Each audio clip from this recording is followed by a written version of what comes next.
ধন্যবাদ ডক্টর হাসান মাহমুদ যোগ দেওয়ার জন্য। মানে শুরুই করতে চাই হচ্ছে আপনাদের ফিরে আসা নিয়ে। মানে আপনারা গেলেন কবে যে ফিরে আসার প্রশ্ন আসছে? এখন Awami League very much in the country. Awami লীগের কিছু নেতা বিদেশে আছে, কিছু নেতা কর্মী, সেটি কয়েক হাজার, 2-3 হাজারের বেশি নয়, তো কয়েক হাজার। কিন্তু আওয়ামী লীগ তো শুধু কয়েক হাজার মানুষের মধ্যে সীমাবদ্ধ নয়। আওয়ামী লীগ একটি গণমানুষের দল। বাংলাদেশে কোটি কোটি মানুষ আওয়ামী লীগকে সমর্থন করে, এবং আমরা বিগত নির্বাচনগুলোর তথ্য যদি নেই, পরিসংখ্যান যদি নেই, তাহলে আমরা দেখতে পাই গত অন্তত 6-7টি নির্বাচনে আওয়ামী লীগের প্রাপ্ত ভোটের হার অ্যারাউন্ড 40, সামটাইমস ইট ওয়াজ মোর দেন 50। তো এখন এই, অর্থাৎ 18 কোটি মানুষের দেশে আপনার 50% বেশি মানুষ যেই দলকে সমর্থন করে, সেই দলের কয়েকশো নেতা, কি ধরে নিলাম কয়েকশো নয়, 2-3 হাজার নেতাকর্মী যদি বিদেশে থাকে, তাহলে আওয়ামী লীগ চলে গেছে সেটা তো বলা যায় না। Awami League very much in the country. Awami League প্রতিটা মহল্লায় আছে, প্রতিটা গ্রামে আছে, প্রতিটা পরিবারে আছে আওয়ামী লীগ। সুতরাং আওয়ামী লীগ কোথাও যায়নি, আওয়ামী লীগ বাংলাদেশে আছে। এই যে প্রতিষ্ঠা বার্ষিকী আসছে, ধরুন আওয়ামী লীগ এমন একটি দল, সবচেয়ে পুরাতন, সবচাইতে জনভিত্তির দল, সেই দলটিকে তার প্রতিষ্ঠা বার্ষিকী পালন করতে দেওয়া হচ্ছে না, নিষিদ্ধ করে রাখা হয়েছে। ধরুন এটা কি কোনো দেশের গণতান্ত্রিক পরিস্থিতি কিংবা আপনি যে ধরনের পরিস্থিতি বলুন না কেন, তাকে মানে তার কোনো শুভ নির্দেশ করে? তারপরে আওয়ামী লীগকে নিষিদ্ধ করা সবকিছু তো আসলে খুব গায়ের জোরে হচ্ছে, মানে মানে একদম একদম শক্তি প্রয়োগ করে। এবং মানে কোনোভাবেই কি এটাকে গণতান্ত্রিক বলা যায় বা কোনো ধরনের? এটা হচ্ছে ফেসিবাদের চূড়ান্ত রূপ, ফ্যাসিজমের চূড়ান্ত রূপ। ফ্যাসিজম শব্দটাও এখানে যথার্থ নয়। এই আজকের যে পরিস্থিতি, এবং ইউনূস সরকারের আমলে 1.5 বছরের যে পরিস্থিতি, সেটিকে বর্ণনা করার জন্য ফ্যাসিজম থেকেও অন্য কোনো শব্দের উৎপত্তি ঘটাতে হবে। এটি এরকম, অর্থাৎ এটা যদি ধর্মীয় ভাষায় বলি আইয়ামে জাহালিয়াত, তাহলে আজকে বাংলাদেশে যা চলছে, যা ঘটেছে, সেই আইয়ামে জাহালিয়াতের সাথে সেটি তুলনীয়। আমি আবার ফেরার প্রশ্নে আসি, আওয়ামী লীগের ফেরার প্রশ্নে। আওয়ামী লীগ সভানেত্রী শেখ হাসিনা ঘোষণা দিয়েছেন তিনি বাংলাদেশে ফিরছেন। মানে যে পরিস্থিতি তৈরি হয়েছে, অনেকে প্রশ্ন তুলছেন যে ফাঁসির দণ্ডাদেশ দেওয়া হয়েছে তাকে, একাধিক মামলায় তাকে মানে জর্জরিত হয়ে আছেন তিনি, আপনি সহ। এমত অবস্থায় তিনি আসলে দেশে ফিরবেন কি করে? প্রথম প্রশ্ন এটা। দ্বিতীয় প্রশ্ন হচ্ছে যে এটা কি কথার কথা বলেছেন নাকি এর পেছনে দৃঢ় কোনো সত্য আছে বলে আপনার মনে হয়? এখন জননেত্রী শেখ হাসিনার যদি অতীত ট্র্যাক রেকর্ড আমরা পর্যালোচনা করি, তখন আমরা দেখতে পাই যে তিনি হুলিয়া মাথায় নিয়ে, আপনার হত্যা মামলা মাথায় নিয়ে তিনি 2007 সালে কিন্তু দেশে ফিরেছিলেন, এবং তাকে একে একে, আমরা 19 বার বলি, 5ই আগস্ট সহ আরো বেশি, 20-21 বার তাকে হত্যা করার অপচেষ্টা চালানো হয়েছে। তিনি মৃত্যুকে হাতের মুঠোয় নিয়ে রাজনীতির মাঠে আছেন এবং দেশ পরিচালনা করেছেন, আমাদের দল পরিচালনা করেছেন, দলের নেতৃত্ব দিয়েছেন এবং দিচ্ছেন। সুতরাং জন্ম আর মৃত্যু, এগুলো তিনি মনে করেন, আমরাও মনে করি, এবং এটাই সত্য, সেটি হচ্ছে সেটি আল্লাহর হাতে। এখন ওনাকে কোনো একটা ক্যাঙ্গারু কোর্ট মৃত্যুদণ্ড দিল, এবং সেই মৃত্যুদণ্ডের যে আপনার রায় দিয়েছে, সেটা তো বিশ্বব্যাপী নিন্দিত হয়েছে। সুতরাং জননেত্রী শেখ হাসিনা এগুলোকে তোয়াক্কা করেন না, এগুলোকে পরোয়া করেন না। তার অতীত ইতিহাস যদি আমরা পর্যালোচনা করি, আমরা সেটি দেখতে পাই। তিনি এটি কথার কথা বলেননি, তিনি এটি মিন করে বলেছেন। আমি মনে করি যে সঠিক সময়ে জননেত্রী শেখ হাসিনা বাংলাদেশে যাবেন। ডক্টর হাসান মাহমুদ, আমরা উপমহাদেশের রাজনীতি দেখেছি, বিশেষ করে পাকিস্তানের রাজনীতি দেখেছি। জিয়াউল হক যখন ভুট্টোকে ফাঁসি দেন, মানে এরকম তো ইতিহাস আছে যে মানে এরকম জনপ্রিয় নেতাকে ফাঁসি দেওয়া হয়েছে। বাংলাদেশে সেই পরিস্থিতি সৃষ্টি হলে তাহলে এই ফেরার মেকানিজমটা আসলে কি হতে পারে, কিভাবে হতে পারে?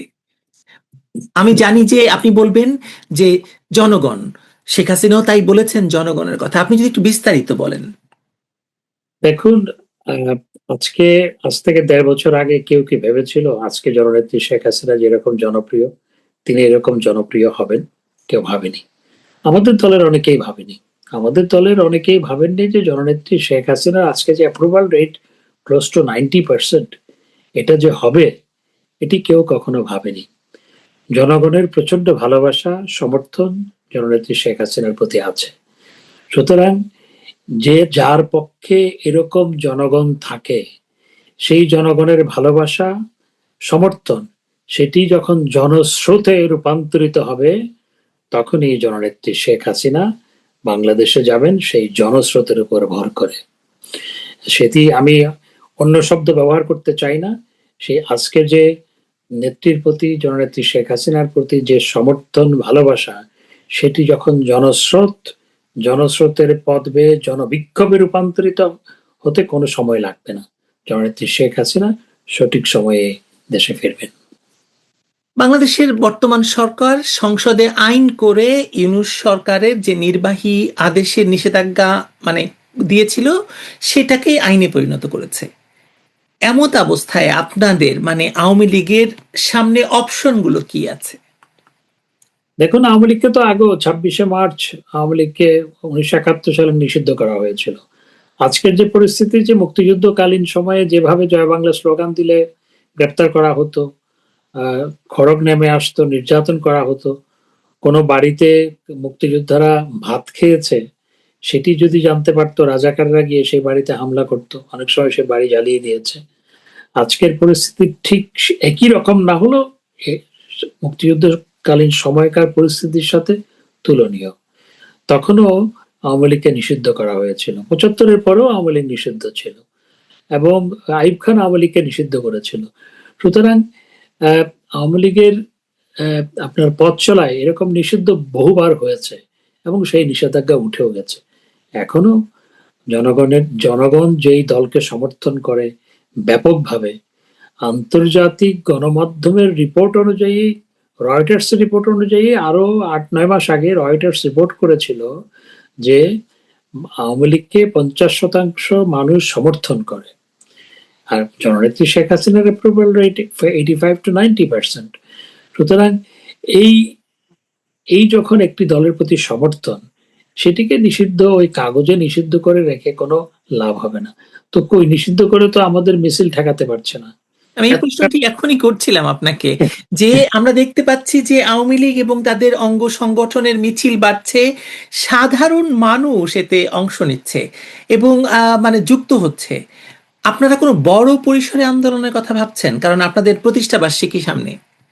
দেখুন, আমাদের আন্দোলনের নানা কৌশল আছে, সব কৌশল আমি এখানে বলতেও চাই না। তবে আওয়ামী লীগকে নিষিদ্ধ করে যে নিষিদ্ধ করা যায় না, সেটা নিশ্চয়ই সরকার বুঝেছে।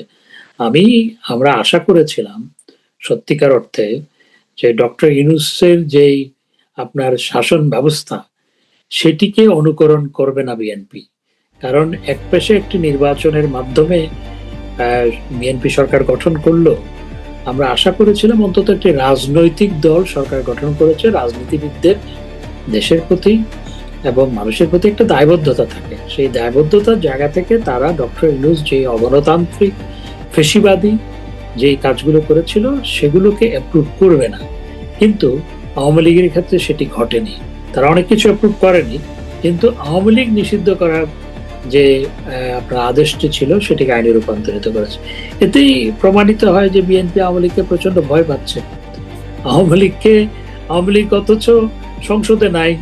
আওয়ামী লীগ আমাদের নেতৃত্ব, আমরা ফ্রন্ট র্যাঙ্কিং সমস্ত নেতারাই দেশের বাইরে, আর বাকিরা সবাই জেলখানায় কিংবা হাইড আউটে। সেই পরিস্থিতিতেও আওয়ামী লীগকে নিষিদ্ধ করে রাখতে হচ্ছে, অর্থাৎ আওয়ামী লীগকে এত ভয় পাচ্ছে বিএনপি, এটি তো প্রমাণিত হয়। তো আমি মনে করি যে এই পরিস্থিতি থেকে বের হয়ে আসা প্রয়োজন এবং বিএনপিরও শুভবুদ্ধির উদয় হবে বলে আমি আশা করি, এখনো আশা করি। কিন্তু আমি মনে করি যে এই আশার মধ্যে তো আমরা শুনতে পাচ্ছি যে আপনাদেরকে শর্ত দেওয়া হয়েছে ফেরার ব্যাপারে। আমি এই ধরনের কোনো শর্তের কথা শুনি নাই, জানি না।